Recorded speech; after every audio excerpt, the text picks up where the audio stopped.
Hello everybody, my name is Ann Théato and welcome to the Psychic Matters podcast session number 2.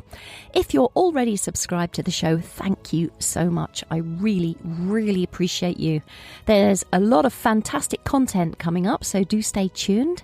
And if you're new to the Psychic Matters podcast, welcome. Do make sure you subscribe to the show because I'm here not only to teach you proven techniques for spiritual and psychic development from the comfort of your own home, but I'm also here to investigate the teachings of experts across the globe to bring you their wisdom, their advice, and their spiritual wealth. So, in today's show, I'll be talking about the magnificence of the soul. How do we know we have one? What is the soul, and does it really exist? What is the difference between the soul and the conscious mind? Let's begin. There's a voice inside your head, a voice which never stops talking. And it's mostly negative. Have you heard it? You know, the one that's constantly criticizing and chattering. It's like the monkey mind. It asks questions and you answer the questions. You can hear it if you've had an argument with someone. It talks about what it was just said and what you didn't say and what you should have said. And it also responds with arguments from the person you've just argued with. It's like a voice with two sides. It answers for both parties.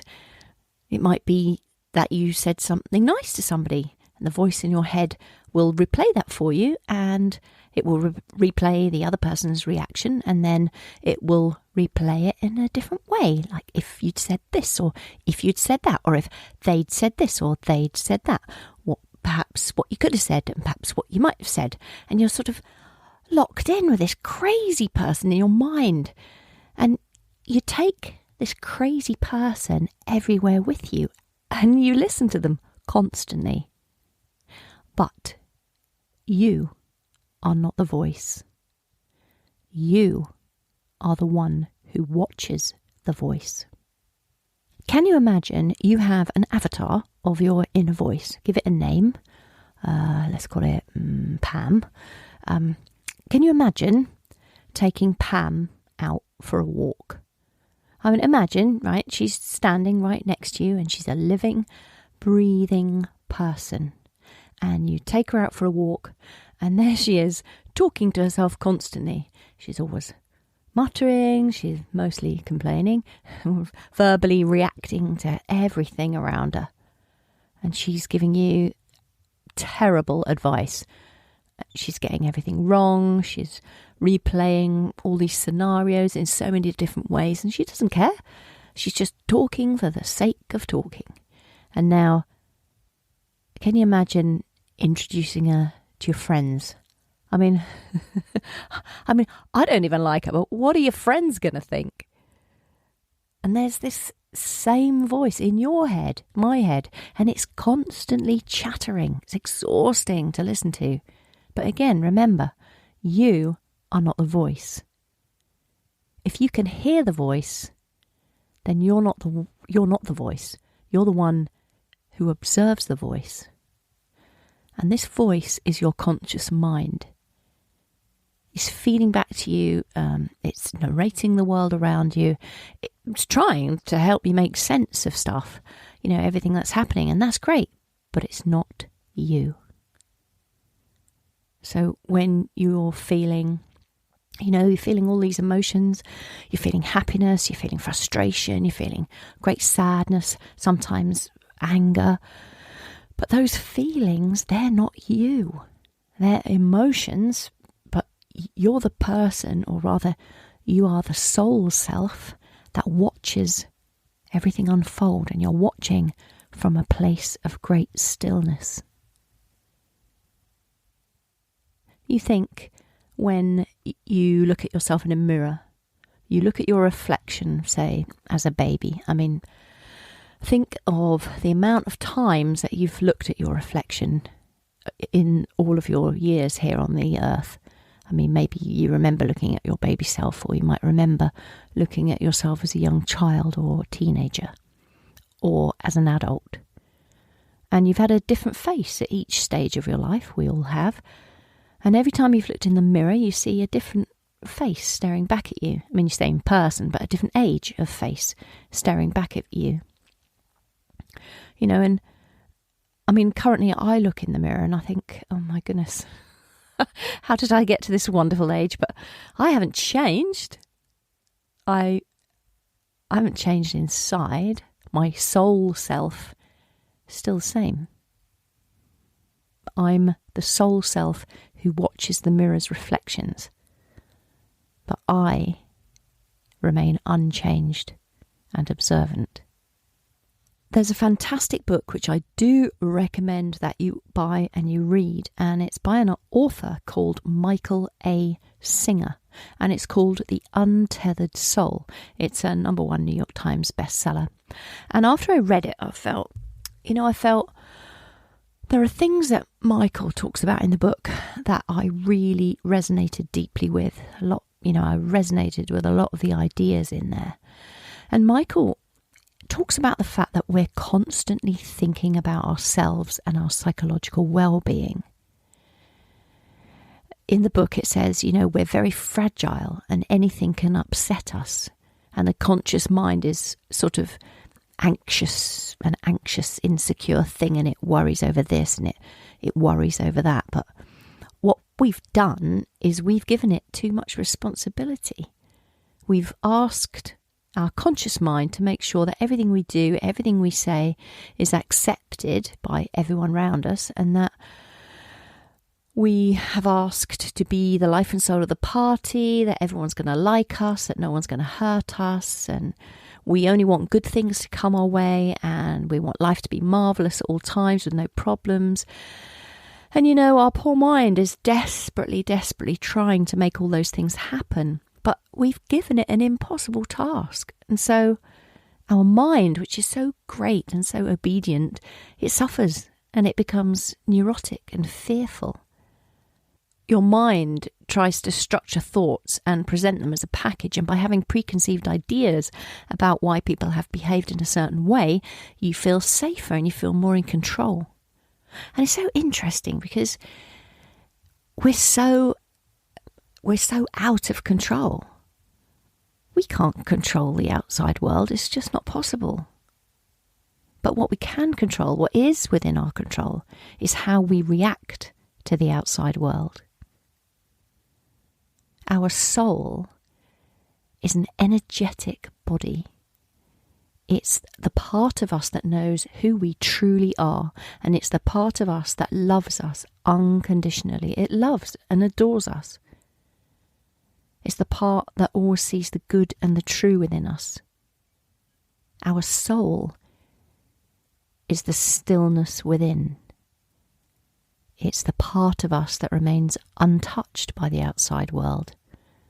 And it's the part of us that is as old as time. It's the part of us that never dies. Once we're finished here in the physical world, our soul will leave the physical body and will return to the spirit world. And it's interesting because if you've been brought up in a religious family, or if you've turned to religion later in your lifetime, we are encouraged to pray and connect, but we don't really understand, we don't fully appreciate, I suppose, that we can communicate with our own soul, and that communication with our own soul, our own intuitive knowing, our own knowledge is either not recognised or it's not encouraged. And we always seem to have to be praying to somebody else.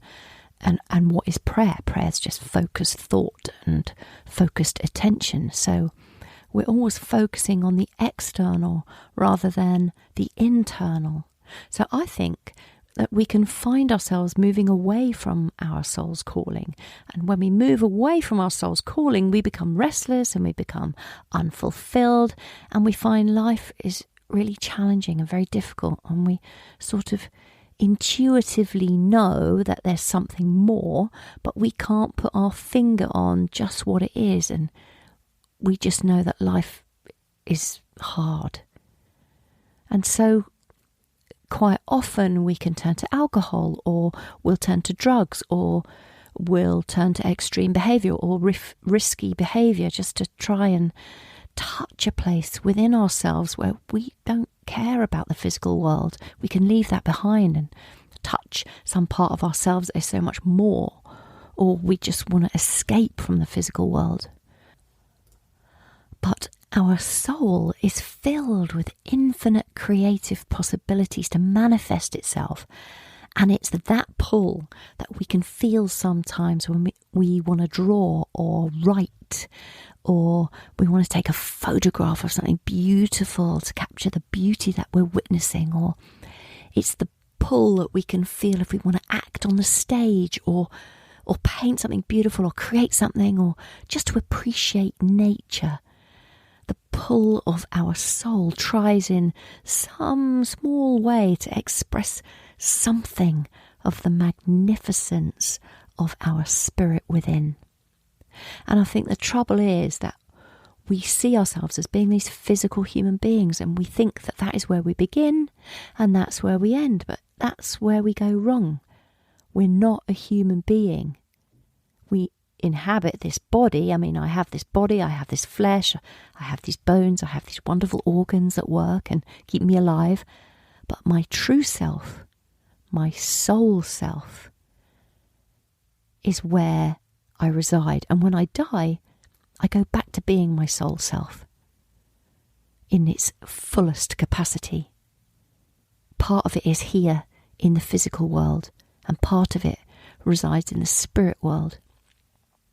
See, the soul is capable of looking at your human life from a higher perspective.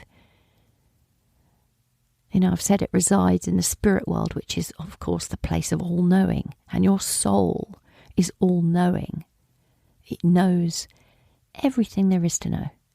And it's capable of giving you incredible information and assistance. It knows everything you need. It's your true guide. So if you sit with a psychic or a medium or an intuitive, they will be tuning into your soul self in order to read your soul self. So they tune into their soul self rather, and then they will be reading your soul self. So the person that is reading for you and your soul self know everything there is to know. And, you know, as a medium or a psychic, I know that I can pick up this information and I can give it to the human being who's sitting in front of me. But actually, I want to tell you something. Nobody needs to go to a medium, and nobody needs to go to a psychic. We have all the answers inside of ourselves all the time. We have our own intuition. And, you know, you can always get in contact with that at any time. And I'll teach you how to do that through techniques and exercises that I'll unfold as this podcast goes forward. Things that you can try out for yourselves at home. But, you know, for now, just know that you are a soul being and you are very, very unique and individual. So we're all different. We have very different soul gifts that we bring here.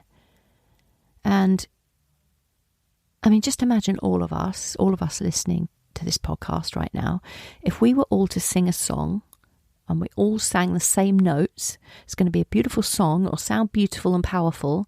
But if we each sing a song and we sing our own individual harmony, everyone will be singing a different melody. And if we combine all of the melodies with each other and we all cooperate and we work effectively together, we can create the most majestic choir of voices. And that is what life is like, and that is what life should be like. Everyone, each one of us has our own unique soul's purpose. And we have to follow our own unique soul's purpose. And that's what makes the beautiful world. And that's why we can appreciate the beauty in another soul's talents, another soul's skills or gifts. But it's only possible if everyone, including you, the listener, steps into your own unique power, your own unique melody, and sing that. There's no point in singing somebody else's melody, doing the same as somebody else. Because by stepping into your own unique soul self and living your soul's true purpose, that is what is going to bring you true fulfillment. And that's what's going to balance the world and balance all the other souls. We need you to sing your song. We need you to step into your own power. So,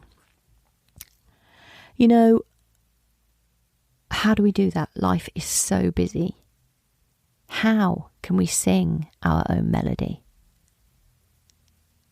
We're busy people. We're stuck in jobs we don't like.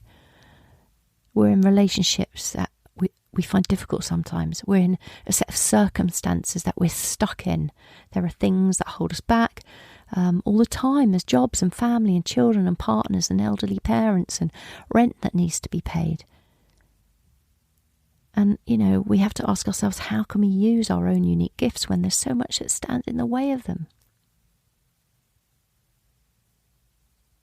But we are a field of energy. The energetic body is much bigger than our physical body. It isn't possible to determine where it starts and where it ends. Everything that exists is composed of energy. That's science. The physical component of an atom is 1%. The rest of the atom, 99%, is energy. Our perception of forms as fixed and solid is a perception. The more we look at anything, the more it disappears. If you look at electrons close up, they disappear in a fuzz and only energy is left. We can't see atoms, we can't see gas, we can't see electricity. Galaxies. There are 100 billion galaxies estimated to be in the universe. Just think of that, 100 billion galaxies estimated in the universe. And how many can we see? 5. I mean, we can only see 5 of them. Yet there are billions out there that still exist, but we can't see them. We can't see the human genome. There are 20,000 genes in a human genome. We can't see them. Potatoes. Potatoes have 48 chromosomes. 2 more than people, would you believe? Same as a gorilla. 48 chromosomes in a potato and we can't see them. I mean, it's extraordinary. All these things exist, but we can't see them. The soul exists, but we can't see it. We can feel it. We can get to know it. We can understand who we truly are, but we can't see somebody else's soul. We can feel it, but we can't see it. We communicate with soul using our energetic body, which is a feeling sense, and it's a pull that comes almost from the solar plexus or the sacral chakra. It's a kind of pulling connection that helps you to connect with another soul. So everything in the universe is made up of energy, and it's all vibrating at different frequencies. There are things that exist that we can't see, but it doesn't mean they don't exist. So, say for instance, once upon a time, we all thought the world was flat, but actually it is round. But for hundreds of years, mankind didn't know that. We thought it was flat and we were happy with the explanation that it was flat. Once we knew it was round, we were happy with the explanation that actually it's round. And it shakes our worldview at its very foundations to think that we could affect someone at a distance with our thoughts, or that we can use our hands to send healing energy to someone we care about in the same room, or someone on the other side of the room, or someone on the other side of the world.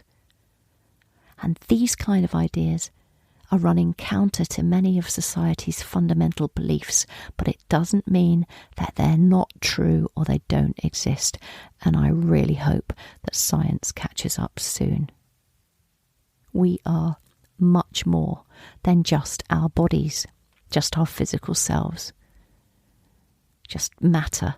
We are energy as well, and that's been proven by science. So what we have begun to rediscover is that we have tremendous power to share that living energy with another living being. And we can use this huge power as a tool against all sorts of different disharmonies. And we can use that power ourselves to stay aware of our own energy, how we feel. And how we feel can affect other people positively or negatively. And with intent and focus, we can draw things easily towards ourselves, or we can push them away from ourselves, both the positive and the negative. Science and scientists are beginning to understand the body as a complex energy system. Body, mind and spirit. Because currently we're still working with the old Newtonian physics, and the old Newtonian scientists viewed the universe as a gigantic machine, like a great clock, and so they decreed way back then that the human body was probably a machine as well. But now we're integrating that with the mind-body-spirit connection, and we're beginning to understand how important that is. We know that the cells of our bodies are fed by various nutrients. We get them from the food that we eat, as well as the oxygen from the air that we breathe.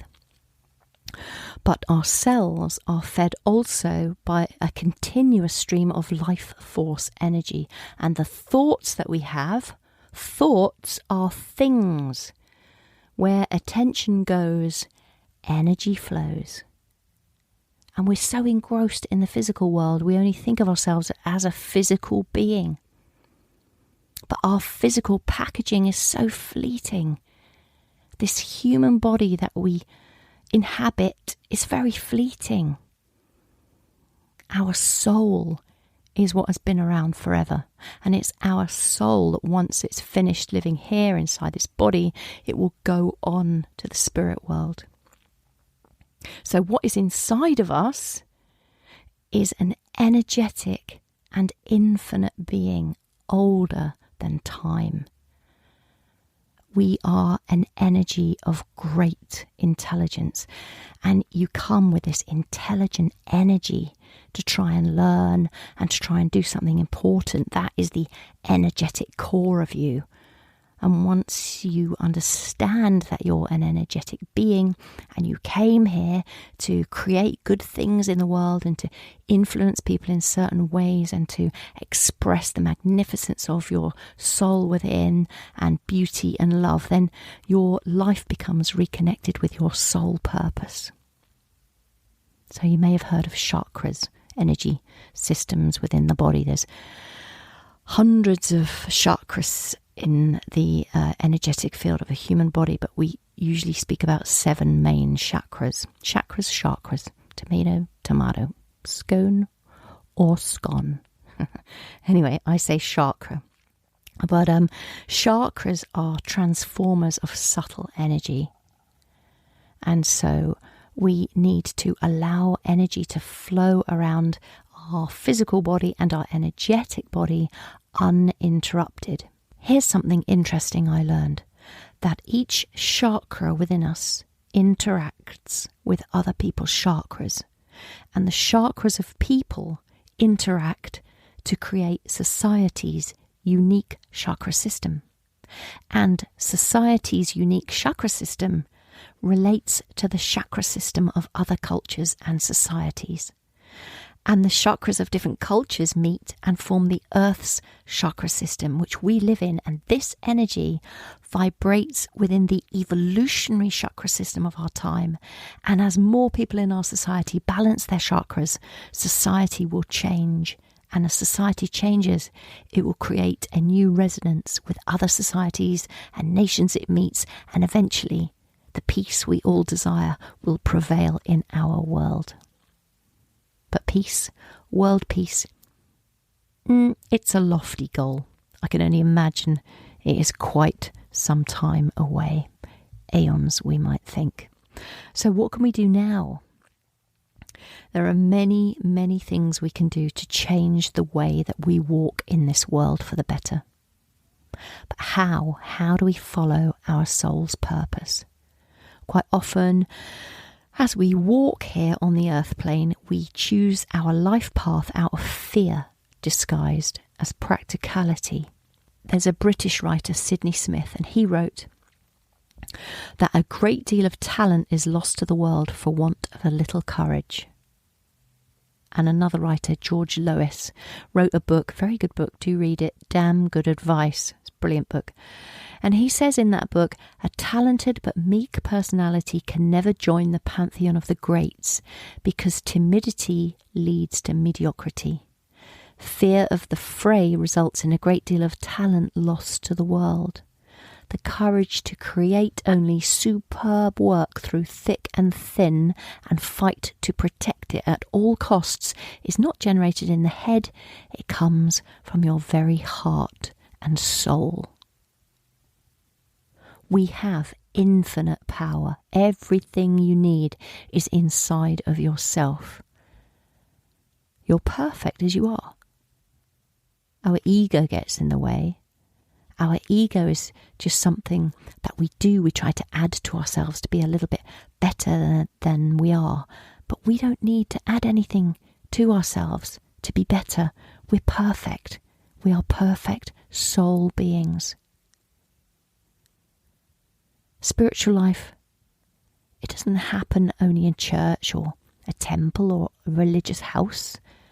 You can bring spirituality into everyday life. Consider what is at the centre of your soul's calling, because not taking any action on that is absolutely exhausting and it's making you miserable. Something I tell my children as they've been growing up is this wonderful quote by a young man called Tony Gaskins.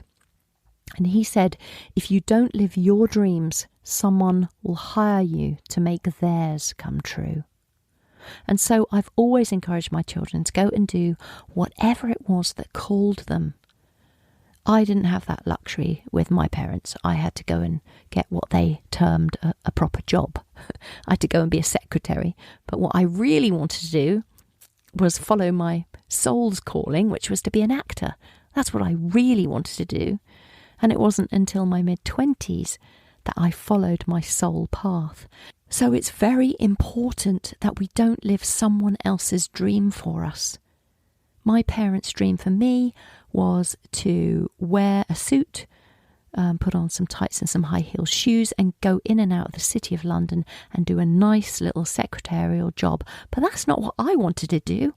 I wanted to tread the stage and wear costumes and put on makeup and be different people and express myself in this completely different way in the world. So it's really very, very important that we don't live someone else's dream for us. Krishna once said, you cannot be anyone you want to be. Your one and only shot at living a fulfilled life is being yourself, whoever that is. You have to be you. And some of us, we're lucky. We're born knowing what we want to do. I wasn't one of those people. I didn't know I wanted to be an actor from a young age. Actually, I think I did. I'll take that back. I did actually know what I wanted to be. But it was kind of beaten out of me from a young age. Not physically beaten, although that did sometimes occur. That's what being a child from 60s and 70s does for you. We all got a spank from time to time. But it took a while for me to get back on my path, my path of acting and following what I truly wanted to do.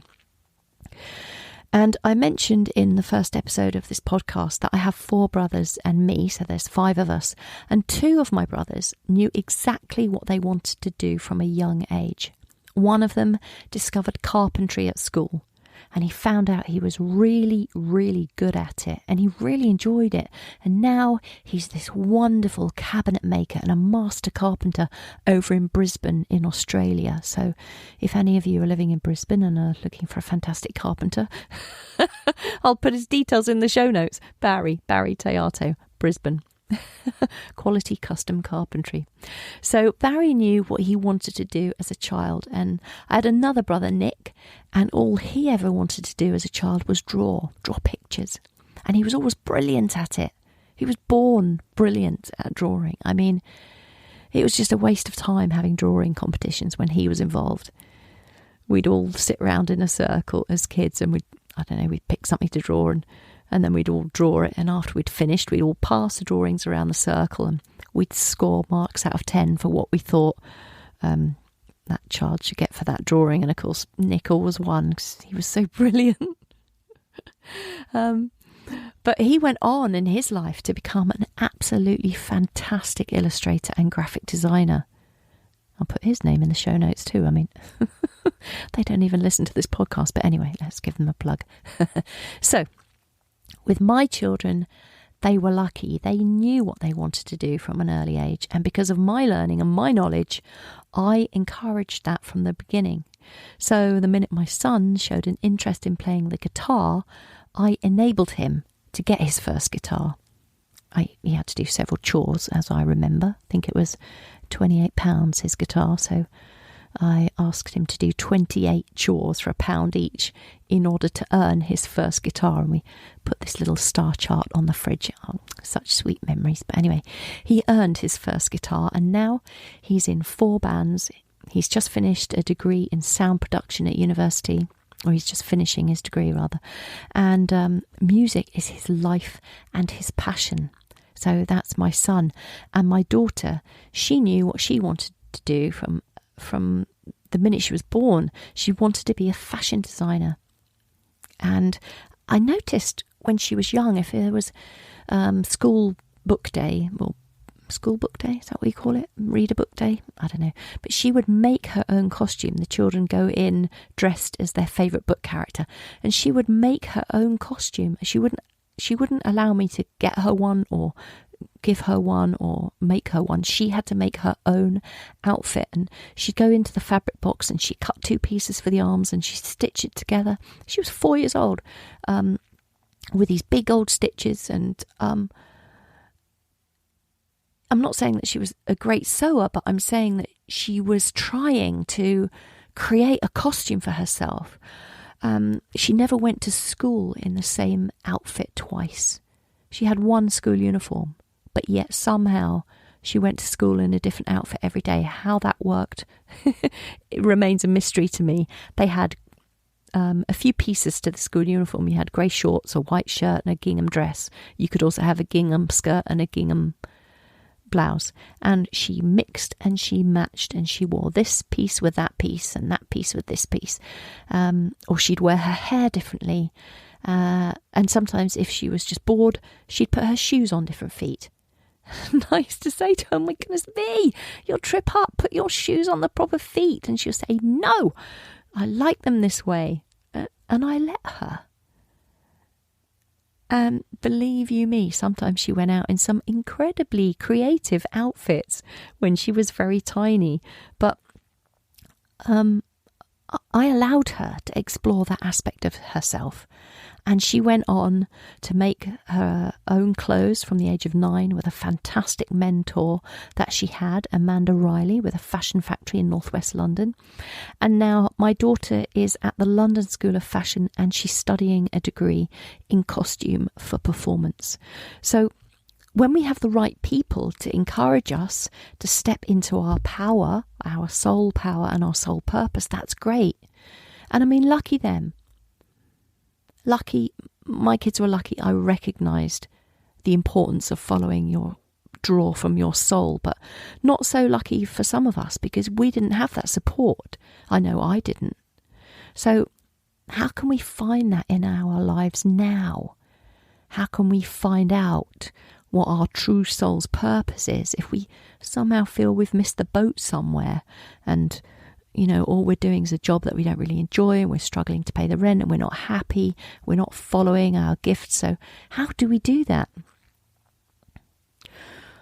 Well, our job here on earth is to make choices that create the right conditions for our soul's true purpose to flourish. So trying to find out what your true purpose is can be difficult, or it can be very easy. And all you have to do is sit in the stillness of your soul and listen to what your soul is crying out for you to do. And it doesn't mean that you can necessarily, say for instance, another part of my soul's craving, I have an absolute passion for horses. I didn't go horse riding as a child. It was a very, very expensive hobby and we just couldn't afford it. My parents couldn't pay for one child if they couldn't pay for all 5 of us. So they were good. They kept things very equal in that respect. So that horse riding is not something we did. But when I was in my mid-20s, I went and I learned how to ride a horse. And now I can bring that into my life in some small way. I mean, I can't own a horse. I live in London, for goodness sakes. Where am I going to keep a horse? But I have loaned a horse, which I've ridden once a week for a while, or I can make time once a month to go horse riding with a friend. So there are ways that you can bring in some of your passions from your soul into your life, even if you can't do it full time. You have to try to create happiness and follow your soul's passion in some small way and answer that call in some small way. And also don't forget, it might be that your soul's purpose is not revealed to you until later in your life. I mean, oak trees, they don't produce acorns until they're 50 years old. Colonel Saunders was in his 60s when he created KFC. Frank McCourt, brilliant writer, he was 66 when he wrote the Pulitzer Prize-winning Angela's Ashes. So there is still time, no matter what your age is. And if this is the first time that you're coming to these kind of thoughts about following your soul's passion, then the time is now. It's time to embrace the magic of ordinary living. It's time to dedicate yourself to finding out who you truly are. A very big thank you to you, Psychic Matters listeners. You are incredible, and I hope you enjoyed that episode. If you haven't done so already, please make sure you hit the subscribe button, because next week we're going to be looking at places, colleges, courses and workshops, both online and in person, that you can go on to train and develop the intuitive side of yourself. After you finish listening to this episode, if you feel you'd like to practice getting in touch with your own soul self, I have put together a free 10-minute meditation for you, which you can download from my website. Go to annthéato.com/soul, SOUL. So that's annthéato.com, ANNTHEATO.com/soul, SOUL. And that will take you to a place where you can put in your name and email. And once you've done that, you will automatically be sent the meditation. Whether you are a beginner or whether you are a professional working psychic medium, it is a beautiful 10-minute free meditation that you can listen to while you're either sitting down or you're on the commute to work or you're in the gym. I've kept it short so it won't take up too much space in your phone and it won't take up too much of your time, but it is well worth listening to. So one more thing. I'm teaching a workshop later in the year, which you may well be interested in. It will be held on October 10 and 11 at the Sir Arthur Conan Doyle Centre in Edinburgh, Scotland. And it's all about the soul and how to connect with your soul's purpose. It's called Soul Power 2020 Unleash Your Life Force. And it's an incredibly powerful program of soul exploration. We use guided meditations and exercises and past life regression hypnosis to look at your soul's progression from 3 very unique perspectives. We look at your soul from your higher self, looking at your soul's unique gifts, skills and abilities and what you have brought with you to this lifetime. We look at your soul from the point of view of your spirit guides and how they can support, assist and help you to achieve your physical and spiritual goals. And we look at the soul from your soul's infinite knowing, exploring who you truly are in the spirit realm. I'm co-teaching with a fantastically talented colleague and very good friend from the USA, Julie Haynes. And Julie is a professional psychic medium and intuitive life coach. And in fact, this will be a return to the Sir Arthur Conan Doyle Centre for both of us, as we taught there last year. And we are absolutely honoured and very much looking forward to returning. Once again, it's being held on the weekend of October 10 and 11, so do head over to the Arthur Conan Doyle website where you'll find tickets on sale now, and we were almost sold out last year, so we're hoping that this year we will sell out, so do make sure that you book your tickets early. And links and details will be in the show notes, so if you're driving right now, you don't have a pen and paper, don't worry. Just go to my website, anntheato.com, head to podcasts, and you'll find the show notes there with all the relevant details and links.